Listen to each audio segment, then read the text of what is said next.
Hey everybody, my name is Marcus, and in this video I'll show a simple way how you can easily remove the Powered by Shopify in your Shopify store. So let's start.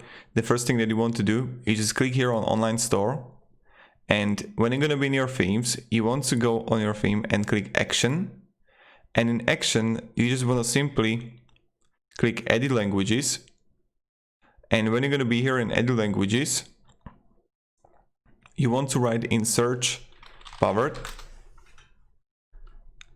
and then you're gonna see here Powered by Shopify. And what you can do is just simply click here where you're writing and click spacebar.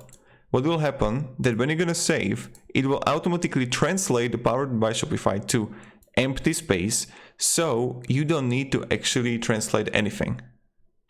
And this is pretty much it how you do it. So thank you very much. If this video was helpful, you can like this video and also write in the comments that it helped you, and I'll be really thankful for it. And yeah, thank you very much. Have a great day guys, and see ya. Goodbye.